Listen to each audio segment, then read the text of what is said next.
Hola, querido auditorio de la 12 TV, sean bienvenidos a una nueva mesa de análisis. El día de hoy me acompaña el doctor Rafael de la Garza, economista, David Misael Chala Faxtián, eh, doctorante, y un servidor, Jesús Medina, doctor en sociología. Hoy hablaremos un poco, digamos, de una serie de procesos que están pasando en México vinculados en términos económicos, principalmente a este llamado segundo piso de la cuarta transformación, en el cual creo que el eje central que ha estado rondando últimamente, por ser un ámbito principalmente vinculado a la cuestión económica, pero también a las implicaciones políticas de esta cuarta transformación en un momento de crisis incluso interna, es del caso del el Huachicol. Recordemos que hace un tiempo hubo una serie de investigaciones que surgieron a partir del decomiso de 10 millones de litros de diésel que iban a ingresar a Tampico por un buque con bandera de Singapur, en el cual después de una serie de investigaciones tenemos un saldo de 50 personas detenidas, y lo importante aquí es las personas que están detenidas, ¿no? El carácter de estas personas, toda vez que estamos hablando de altos mandos militares, empresarios y exfuncionarios aduaneros, poniendo en entredicho ese discurso de AMLO de que los militares no roban, de que los militares entregaban su vida por México, y bueno, era justo poner en sus manos el control de las aduanas, que ya hemos tratado aquí. Entonces, sin lugar a dudas, esto se viene o surge en un momento particularmente importante, toda vez que Sheinbaum pues está peleando en términos de internacionalmente con las políticas de Trump, pero también internamente se empieza a desgastar cada vez más la imagen de esta cuarta transformación. Rafael, hemos trabajado ya aquí hasta el cansancio. ¿Cuáles son las implicaciones de que los militares tengan el control de las aduanas y tengan el control de buena parte de los procesos económicos en el país? ¿Qué nos refleja este caso? Que justamente solo para añadir, estamos hablando de la detención del vicealmirante Manuel Roberto Farías Laguna, nada más y nada menos que sobrino político del ex secretario naval Ojeda Durán. Ojeda Durán fue secretario de Marina en el sexenio de AMLO, y hasta ahora ha tratado de ser desligado de la investigación porque presuntamente pues él no tiene nada que ver. Así es, Jesús, David, un gusto estar aquí con ustedes. Efectivamente, digo, pues, yo lo primero que me vino a la mente fue Cienfuegos, ¿no? O sea, ¿cómo le hacemos para no dañar la institución? Bueno, pues la operación típica. No, no, pues esto, como dicen en Estados Unidos, es a bad apple, ¿no? Es una manzana que está mala, ¿no? En el barril de todas las manzanas, ¿no? O dicho de otra manera, no es la institución el problema, pues son las personas, porque pues las personas, etcétera, etcétera. Más allá de lo que pensemos al respecto, lo que sí vemos es que pues ya la Marina, consentida el sexenio pasado y con Peña Nieto sobre todo, de los Estados Unidos y el Pentágono como la más eficiente y la menos corrupta, pues ya nos mostró que ¿no? Pues que no lo es tanto, y se estrena precisamente administrando las aduanas y los puertos del país, que fue algo que fue concedido por el gobierno anterior, el gobierno federal anterior, sin mencionar las obras, ¿no? Del Tren Maya y lo demás, ¿no? Aeropuertos, aduanas, ¿sí? Y puertos. Entonces, bueno, pues esto es, como tú bien mencionas, una operación grande, mayor, que involucra gente en Estados Unidos, ¿no? Porque es petróleo que llega de Estados Unidos, gasolina que llega de Estados Unidos y se mete de contrabando en México para precisamente revenderla, o mejor dicho, para proporcionársela a carteles y a todo tipo de, incluso empresas legales, estoy casi seguro, ¿no? A precios, ¿no? Diferentes al oficial. Toda una operación que digamos, de delincuencia internacional, que bueno, pues es lo que caracteriza a los carteles, ¿no? Pero aquí lo interesante es, como tú mencionas, el control de daños, ¿no? E inmediatamente el nada confiable, ¿no? Tortuguets, el fiscal, lo primero que hace sin que nadie le pregunte, ¿no? Es básicamente que el antiguo secretario de la Marina, el almirante, ¿no? Ojeda, no solo no está involucrado, sino que además él fue el que denunció. No, él fue el que dijo, a ver, por favor, miren, aquí está pasando algo extraño. El problema es que por el otro lado, vemos que este mismo personaje, ¿sí? Impulsó la carrera de Farías, ¿no? Y fue él el que lo subió de rango y fue él el que lo colocó precisamente en puestos claves precisamente de puertos, ¿no? Y entonces si al final aparece esta situación, pues la verdad, cuesta trabajo pensar no, con todo porque además lo dijo también Gers Manero, no, pues es que la Marina tiene contrainteligencia, tiene con enorme control del interior, etcétera. Entonces, ¿cómo que no lo sabía? ¿No? Y precisamente a su ahijado político, como tú bien mencionas. Su otro hermano, el otro Farías, está prófugo, ¿no? Anda prófugo, se peló. Y luego además hubo, no uno, dos muertos. Uno precisamente el de la aduana de Altamira y otro que surgió hoy que parece que le dieron un tiro en un campo de tiro en Sonora, no recuerdo su nombre. Y los dos, pues no, resulta que el que se suicida en Altamira es precisamente un suicidio y Gers Manero, así como la presidenta, dijo, no, esto es una cuestión privada, muy delicada, aunque no ofrecieron ninguna evidencia ni nada. Entonces, pues están tan apurados en el control de daños que no, que en lugar de decir, bueno, pues vamos a investigar, vamos a ver, inmediatamente empezaron a deslindarse, porque pues es terrible, es un golpe terrible para la ya alicaída credibilidad de nuestras Fuerzas Armadas, en el sentido de que históricamente han sido las instituciones probablemente más corruptas ¿no? del Estado mexicano, que ya es decir, ¿eh? Que ya es decir. Entonces, bueno, yo creo que es muy delicado. Las investigaciones obviamente van a ir orientadas a salvarle la cara a la Marina, ¿sí? Pero creo, y con esto cierro esta parte del comentario, que también tuvo que ver algo que ver, tuvo algo que, ¿no? Que ver la visita del secretario Rubio, ¿no? Porque parece ser que el pitazo vino de Estados Unidos, ¿no? Y te digo, ha habido mucha información al respecto, está todo como muy revuelto, que es típico modus operandi del Estado cuando lo que quiere es ocultar algo, ¿no?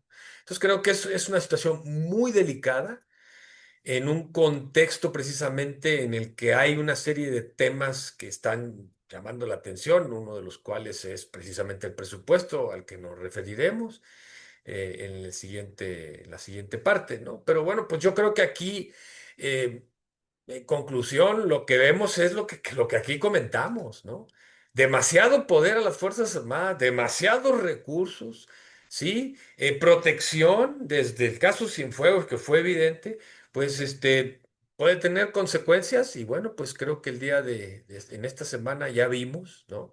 Que no hay manera de blindar, ¿sí? Una institución como las Fuerzas Armadas, que tradicional e históricamente han sido de los sectores más corruptos, más opacos y con mayor, si usted quiere, goce de fuero ¿no? Y de vigilancia, porque además, pues ¿no? Ahora resulta ya como nota que en Oaxaca, la policía estatal está estrenando armas israelíes. Y el gobernador dijo que las compró las Fuerzas Armadas, porque ellas son las únicas que pueden hacer ese tipo y después lo pueden repartir. Armas israelíes, ¿no? Entonces, digamos que además tienen, ¿no? Las Fuerzas Armadas tienen relaciones internacionales con grupos muy poderosos, y no me estoy refiriendo nada más al Pentágono y al Departamento del Estado de los Estados Unidos, sino al lobby judío que vende armas, que vende cosas como Pegasus, etcétera. Entonces, bueno, yo creo que la tentación es muy grande, y veremos en qué acaba esto, ¿no? Eso sería por mi parte. Claro, y que lo vinculamos, lo podemos vincular con esta forma de hacer política y poder en México, ¿no? O sea, que es estas personas ya acceden a puestos de poder muy importantes económicamente, además del poder, pues, de fuego que tienen por ser militares, evidentemente, y tienden a reproducir lo que ya toda la clase política hace, que es poner a personas a dedazo en posiciones importantes para poder hacer sus negocios pero pues ellos sí, como tú lo decías, con toda la impunidad que les da además ser miembros de la clase militar en este país. En ese sentido, David, tú, ¿qué opiniones tienes al respecto de esta situación que sin lugar a dudas pues viene a mellar más la confianza que se le puede tener a la 4T como una opción de cambio? Sí, un saludo a todos. Miren, hay que recordar que este problema del huachicol, si bien es cierto, es una noticia que impacta recientemente, este problema no viene de este sexenio. Eh, si analizamos un poco la historia, esto viene desde el gobierno de Enrique Peña Nieto, ¿sí? Donde algo curioso, de por sí el Estado mexicano en ese momento era muy frágil y las instituciones, que en este caso era el Ejército, la Marina, incluso la Policía Federal, se pusieron en jaque, ¿sí? Porque hubieron varios acontecimientos donde se le cuestionó los actos de impunidad y también algunos acontecimientos que venían desde el 2012, donde las Fuerzas Armadas habían hasta cierto punto sido blindadas para que no rindieran cuentas en diferentes rubros. Y esto continuó no solamente al final del gobierno de Enrique Peña Nieto. Las investigaciones que ya están saliendo a la luz, tan solo por poner un dato interesante, es que el SAT ya sabía de la presencia del huachicoleo.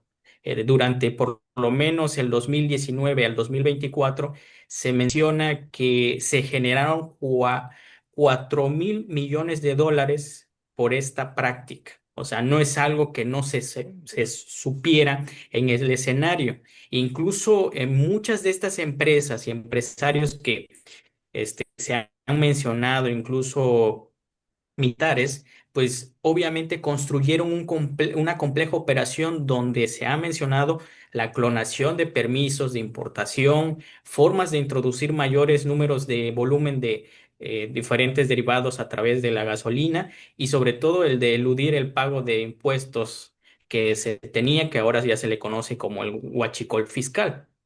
Y aquí, como bien lo dice Rafael, con la llegada desde el anterior sexenio se trató de poner y posicionar de nuevo las figuras de las instituciones de seguridad nacional, que en este caso fue el ejército sobre todo, que se le concedió no solamente poder, sino más financiamiento para ciertos proyectos de la famosa Cuarta Transformación y este sexenio lo refrendó. Ahora, lo que me llama la atención es que se pone en centro de atención tan solo a la Marina, pero también aquí hay muchos otros involucrados, entre ellos está la Secretaría de la Defensa Nacional, la misma Guardia Nacional que tienen también puestos de control para que se sepa hacia dónde se está canalizando. Y otra institución que me llama la atención que no se ha nombrado, pero se sabe de la presencia sobre una institución, ahorita les doy el nombre, que tiene que ver con las cuestiones de las aduanas. Muchas de las aduanas no solamente es el flujo de mercancía, sino también saber qué lleva esta mercancía y hay muchas instituciones del Estado mexicano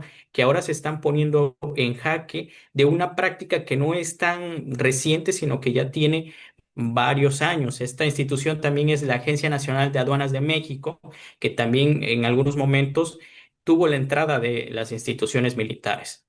Así que esta idea de que las instituciones de seguridad nacional tienen una mayor niveles de confianza ahora se pone en duda, se pone en duda y ahora pues sí es necesario replantear hasta qué punto todavía discursivamente se va a seguir llevando esta idea de que las fuerzas de seguridad nacional pueden estar siendo partícipe de ciertas acciones en la vida civil y ya estamos viendo que realmente esto no está funcionando.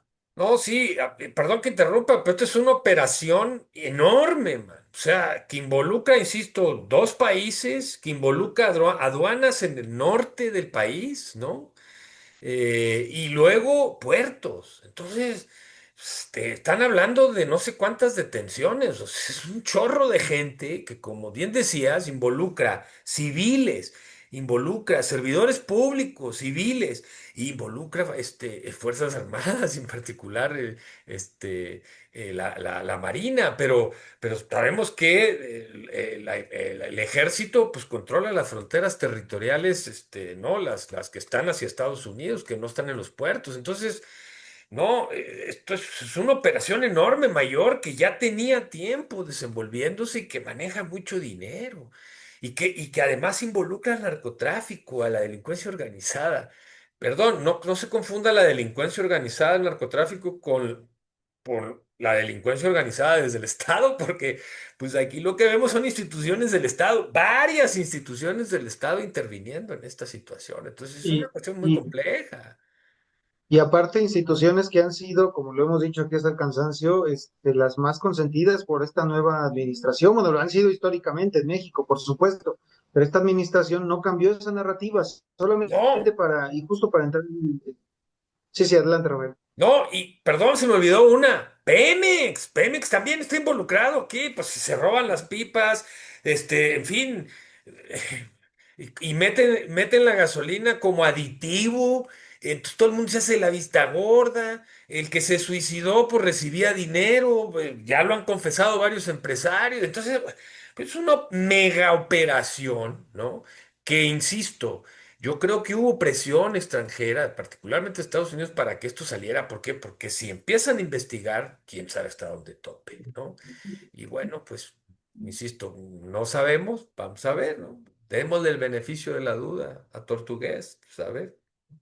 Claro, claro. Sí, y justamente, bueno, a lo que íbamos y ya vinculando la cuestión del presupuesto, recordemos que la Secretaría de la Defensa Nacional ha tenido históricamente un aumento constante de su presupuesto durante las administraciones de AMLO y de Sheinbaum. Tan solo para el nuevo presupuesto se habla de un aumento de 12,465,3 millones, llegando a tener a disponer, digamos, de un presupuesto de 170,753,1 millones de pesos esta institución. En mucho esto se ha justificado, este constante aumento, por el papel que tiene ahora la Secretaría de la Defensa Nacional en el desarrollo de los megaproyectos de este gobierno y del anterior. A esto habría que añadirle algunas cuestiones que me gustaría que comentáramos respecto al nuevo presupuesto, porque más allá de esas cuestiones un poco sensacionalistas de las cuales se ha hecho eco, como el hecho de que se va a aumentar los aranceles a importación de más de 1,400 mercancías de varias industrias. Se ha hecho un eco particularmente importante en la cuestión de los videojuegos, porque bueno, es algo bastante risible toda vez que se vende como una política de seguridad, es decir, alejar la violencia de los jóvenes. Bueno, es que los jóvenes no la ven en el Xbox, la ven cuando salen a la calle y ven a la gente que le cobran cuotas, cuando tienen que lidiar con una balacera como en Sinaloa, no por estar jugando videojuegos. Pero bueno, dejando de lado que esto ya nos recuerda a los 70 en Estados Unidos, con toda esta cuestión del pánico satánico y tratar de tapar, digamos, el sol con un dedo, es importante analizar, además de la cuestión de los aranceles, el aumento en la retención del ISR por intereses bancarios. Es decir, el gobierno va a seguir impulsando este tipo de mecanismos de obtención, digamos, de recursos para el Estado, pasando del punto 50% al punto 90%. Es decir, que incluso si tratamos de ahorrar, pues nos van a quitar cada vez más. Entonces, esto ha sido planteado como herramientas para combatir la evasión fiscal, pero a quien termina apretando más es a la población general trabajadora y no a los grandes empresarios que siguen evadiendo impuestos a diestra y siniestra, y el ejemplo está Salinas. Así. En ese sentido, ya para terminar con esto y para plantearles las ideas, bajo esta forma el gobierno mexicano seguirá en un déficit presupuestario, es decir, gastando más de lo que ingresa.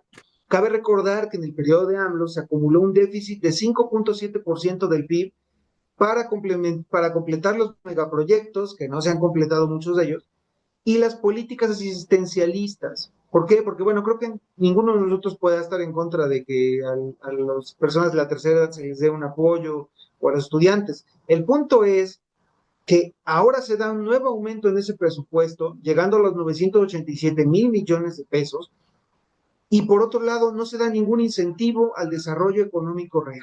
Se ha planteado por varios analistas, y esto es que el nuevo programa fiscal, el nuevo presupuesto para 2026 sigue una lógica central, y esto es: no hay un proyecto económico de desarrollo del país, solamente seguir con el estancamiento histórico del país. Sí, el argumento es que no. Pues tenemos que impulsarla, porque ahora la cantinela es el Pacto por México o el Plan México, ¿no? Para fortalecer la industria nacional. Ahora.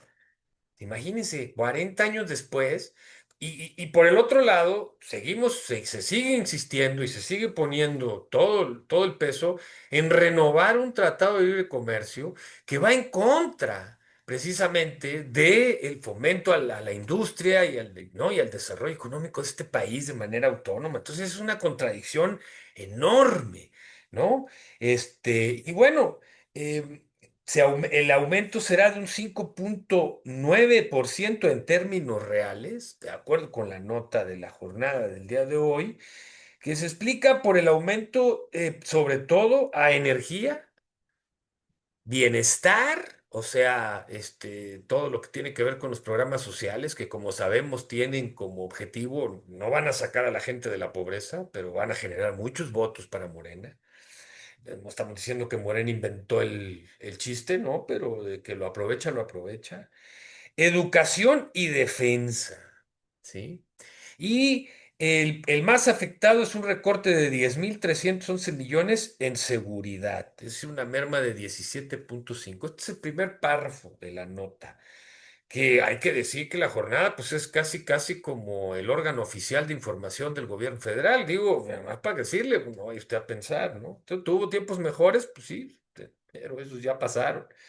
Sí, y luego fíjate qué interesante, incluye un aumento de 15,000 millones al Poder Judicial. Sopas, perico. Pues ¿cómo?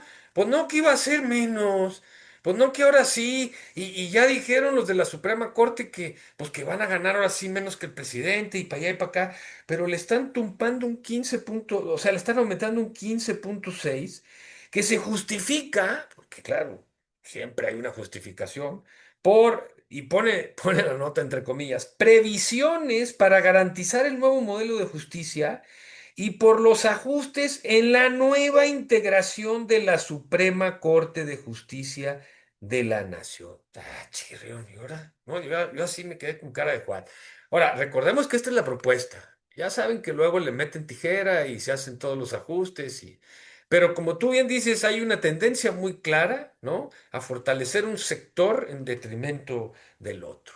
Y luego, súmale, efectivamente, la cuestión no fiscal, ¿no? Y en particular están frotándose las manos con aranceles. Sobre todo, ya lo dijeron, no señalaron un país en particular, a países con los que no tenemos tratado de libre comercio, o sea, con China. Y tan es así que los chinos ya reaccionaron, ¿no? Y mencionaron que, bueno, cómo era posible, y mencionan que es básicamente pues, con fines políticos, ¿no? Y aquí tengo yo, por ejemplo, nada más para darnos una idea de lo que esto va a significar, ¿no? Porque ya hay unos aranceles y el argumento es proteger la industria nacional, cuando la industria nacional es prácticamente inexistente. La mayoría de las grandes empresas, no digamos las armadoras de coches, son capital extranjero. Las mineras son capital extranjero. Walmart y las son capital extranjero. ¿De qué estamos hablando? A quién se refiere? ¿No? Y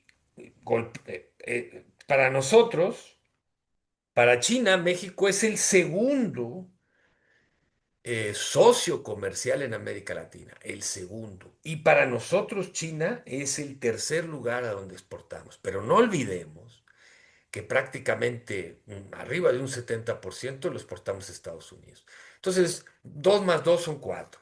Si lo que se quiere es, sí, llegar en una posición más fuerte para negociar un tratado de libre comercio o renovar un tratado de libre comercio, diciendo que estamos metiendo aranceles a China para evitar que China pase a través de México su producción, ¿sí? Eh, Habrá que decirles que el afectado va a ser el consumidor mexicano. Ese es el que va a estar afectado. Y la afectación en términos de inflación es previsible, porque van a subir los precios. Sin mencionar que muchos productos chinos vienen de Estados Unidos, los trae Walmart. Si usted va a Walmart, usted se va a encontrar con que prácticamente todos los juguetes, todos, son chinos. y vienen importados, pues los trae Walmart o los importa directamente de China, ahí sí no tengo el dato. Entonces a mí me parece, sí, que si lo que están pensando dentro de esta visión soberanista y de independencia y de negociación es llegar a negociar el nuevo tratado diciendo que ya le estamos aplicando la quebradora a los chinos, sí, pues me parece que es darse un balazo en el pie, como lo hemos dicho del propio Trump. Porque si para Trump poner aranceles a los productos chinos es complicado y va a tener un impacto en su economía, imagínense para la nuestra el impacto que va a tener. Y va a pegar precisamente en la gente de más bajos recursos, que es precisamente la que consume ese tipo de mercancías, que son las más baratas y que quiera usted ponerse la bandera o no, la empresa mexicana no compite. Entonces, no que es una competencia desleal, no que esto y que el otro. Aquí hemos discutido y hemos dicho que en buena medida, sí, el incipiente crecimiento industrial de México ha sido precisamente por la exportación de tecnología china a México, precisamente para sus ensambladoras de autos, etcétera, etcétera, para todas las sí, fábricas y empresas de ropa y de etcétera. No todo viene hecho de China, mucho se hace aquí. ¿Sí? Y hay una transferencia tecnológica importante. Entonces, a mí me parece que eso es ¿no? Lo que más llama la atención y es muy difícil desligarlo, obviamente, de las presiones que vienen de Estados Unidos. Por lo tanto, la propuesta es más que económica, política, porque la industria nacional, ¿qué le voy a decir? Más allá del aguacate y del tequila y de las materias primas, pues, ¿de qué industria nacional estamos hablando si somos exportadores de materias primas, por el amor de Dios?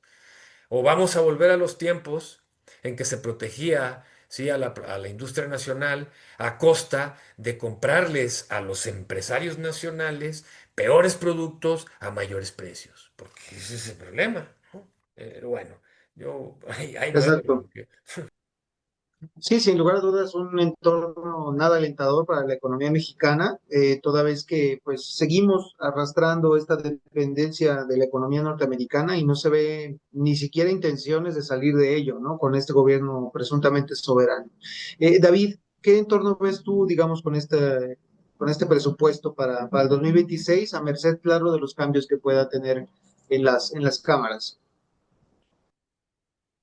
Sí, bueno, me parece que de fondo no se va a algunas situaciones en concreto, me parece que solamente es paliativo, se sigue dando privilegio a ciertos sectores, digamos que ya lo hemos analizado en otras emisiones, es un presupuesto que no va a subsanar muchas de las problemáticas que tiene el país, sobre todo en desarrollo y crecimiento económico, me parece que en ese sentido este presupuesto de egreso no contrarresta esa situación, al contrario, fomenta que las estructuras del país se mantengan estancadas y también hasta cierto punto un poco desfasadas de las dinámicas, digamos, de crecimiento a nivel nacional, ya ni se diga regional y ni se diga a nivel internacional, porque al final del día mucho de nuestra economía está conectada con diversos países, si bien es cierto, hay una dependencia con Estados Unidos, pero también hay que señalar que nuestra economía está diversificada.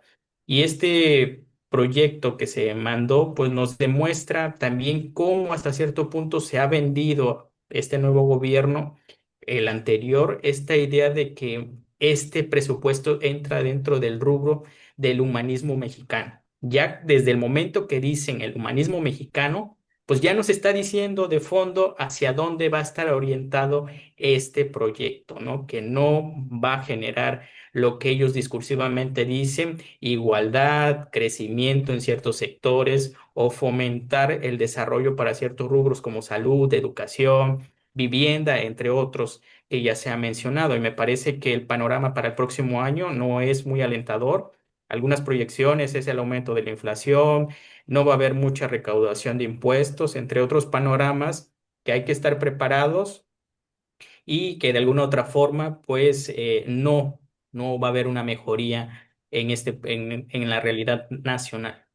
Sí, si me permite nada más, queda muy claro que la diversificación de mercados, la coyuntura que favorece proyectos multipolares, de multipolaridad y de búsqueda de nuevos mercados y de dejar de depender de un solo mercado, no hace, como ya lo hemos estado viendo inclusive desde el sexenio pasado, no hay una respuesta para eso, se sigue apostando a una dependencia con la economía estadounidense, a pesar de todo lo que no hemos tenido que tolerar en los últimos meses con Donald Trump y lo que nos falta, ¿no? Y creo que, pues, en el tema del huachicol, pues más parece que se está básicamente negociando, ¿no? Con Estados Unidos, como ya lo vimos en este, ¿no? Envío de presuntos criminales, ¿no? Para ser juzgados en Estados Unidos. Una política de concesiones con un discurso muy nacionalista, pero en la práctica con concesiones, migración, seguridad y ahora aranceles, contra los países, no solamente con China, sino con todos los países asiáticos, que pues, es la zona económica pujante por excelencia. No estamos en contra de proteger la industria nacional, pero ¿de cuál? Juan. ¿Cuál? O sea, de los que se juntan con ella y se toman la foto en el Plan México, o sea, la verdad, muchos de ellos, ¿no? Que se han beneficiado de pagos y de exenciones y de créditos fiscales, etcétera, pues yo no le veo mucho sentido, ¿no? La verdad. Y los aranceles son impuestos a la población. Si lo dijeron y lo dijeron ellos mismos en Estados Unidos, ¿por qué no va a aplicar para nosotros aquí en México, ¿no? Entonces, ya el colmo, como dice David, el humanismo mexicano dice, no, bueno, ya, y muere, ¿no? Pero digamos Y que es ese que, proyecto no va a cambiar. Yo no veo que Claudia cambie. Esta es la apuesta y es la apuesta de la burguesía mexicana y de esos señores que se toman la foto con ella, ¿sí? Más allá del aumento en las becas para adultos mayores, o, ¿no? De las prestaciones sociales, que insisto, son una política de paliativos, no de solución. La gente lo que necesita es tener trabajo, tener ingresos. Sí, y no una ayuda que no resuelve y que acaba en las manos y en los bolsillos de esos que se toman la foto, porque ¿en qué se gasta la claro, gente ese dinero? Pues en comida, en tiempo aire, en una serie de cuestiones, ¿no? Entonces, bueno, pues la verdad es más que evidente que Y están también casados lo con esa idea. que quisiera. Sí, te escucho, David. Y de fondo también me parece que se habla del presupuesto, pero también se requiere hacer realmente una política fiscal de fondo. O sea, porque se habla de la distribución de estos, del presupuesto, pero también vemos que se requieren otras, en acento en otras situaciones, por ejemplo, cómo hacerle para contribuir a, sobre todo, hacer una reforma fiscal y generar una mejor redistribución de todo este presupuesto. Y eso no es lo que se quiere tocar. Se tocan no, otras cosas en el presupuesto, menos ciertas situaciones de y, fondo que se y, requieren a, para la economía nacional. y a fin de cuentas es el sello yo diría, de la 4T, porque es mucho discurso y poca realidad, pero es que básicamente es la historia de toda la política mexicana después de la revolución. Incluso en algunos momentos del milagro mexicano, que es hablar de más de cuestiones sin que haya un cambio profundo. ¿Por qué? Porque, bueno, hablas tú, Rafael, el plan de una burguesía, pero es que ¿de qué burguesía? Porque ni siquiera es una que quiera poder competir con la ayuda del Estado contra otras burguesías, es una que se queda enclaustrada y que quiere que la sigan manteniendo. Porque es una burguesía ineficiente históricamente, o sea, lo vemos con las burguesías brasileñas, lo vemos hasta cierto punto en algún momento con la burguesía colombiana o argentina, que tienen cierta capacidad para tener un poco de movimiento, pero la mexicana ha sido eso, anquilosada en su pacto con el Estado. Y decías, David, ya para finalizar, salvo comentarios de Rafa, una política de redistribución de riqueza, pero es que qué riqueza, para tener riqueza en el país primero tendría que haber una política de desarrollo industrial seria desde el Estado, porque evidentemente desde la burguesía mexicana, pues no va a venir. Rafael, tus últimas No, apreciaciones. no, pues de acuerdo contigo y pues seguiremos en esto. Después de todo, pues no podemos olvidar la estructura económica de nuestro país, ¿no? Y pues tenemos una burguesía parasitaria, una burguesía básicamente colonial, cipayos, ¿no? O sea, pues más que la verdad. Y en realidad ahorita el sector más dinámico es el de importación-exportación, que no produce nada, pues nomás compran y venden. Y en ese compran y venden, hacen movida y media y pues ¿cuántos están prestando sus pipas y sus cuestiones de transportes para pasar el huachicol, para pasar, o sea, ¿quiénes son, no? Entonces, bueno, Claro, efectivamente, no hay una propuesta clara, más allá de una visión asistencial, ¿no? En pleno siglo XXI, lo cual, digo, insisto, ¿no? Digo, a mí todavía no me ha tocado, pero pues cuando me toque a lo mejor cambio de opinión, pero no creo, ¿no? Porque a final de cuentas, pues sí me ha tocado en algunas cosas, pero el problema es que para mí yo he sido privilegiado en términos de los servicios que he recibido del Estado y también he sido y soy un trabajador precario, ¿no? Que no tiene prácticamente ningún derecho, ninguna estabilidad laboral, ni nada, ¿no? Entonces... Pues no es criticar claro, por criticar, pero lo que vemos es la continuidad, como tú bien dices, ¿no? De un neoliberalismo que fue la respuesta del gobierno revolucionario en los ochentas a la crisis ¿no? económica global, mundial, y que hoy pues, no logran corregir el rumbo, no se ve una propuesta propiamente innovadora, ¿no? A partir de las nuevas condiciones sociales y económicas y sobre todo geopolíticas. Se insiste en el mismo diseño, en la misma política, con otras palabras, con buenas intenciones, con otros estilos, etcétera, etcétera, pero pues al final la corrupción endémica al claro, interior del Estado y pues todas estas cosas en las que pensamos que se habían quedado en el pasado, pero pues no, es que es el mismo Estado, es el mismo Estado liberal por claro. revolucionario, pues o sea, es lo mismo, no, nada más que pues, Mm, cambian los colores, etcétera, pero no se ha cambiado en lo absoluto y es la misma estructura económica, mucho más deteriorada lo que estuvo, entonces, pues no, si no cambia eso, pues no, Y, no cambia nada. y en muchos casos, y en muchos casos las mismas personas, que todavía es peor. Pero bueno, ya podemos entrar en más a detalle en eso. Lo dejaremos por aquí en esta mesa. Le agradecemos mucho a nuestro auditorio su participación acá en este canal. Les recordamos darle like, compartir, suscribirse, ayudarnos un poco que el algoritmo de YouTube deje de castigarnos tanto por aquellos temas que hemos revisado de Medio Oriente. Y bueno, estamos atentos para la siguiente mesa. Muchas gracias, Rafael, David. Vale, saludos.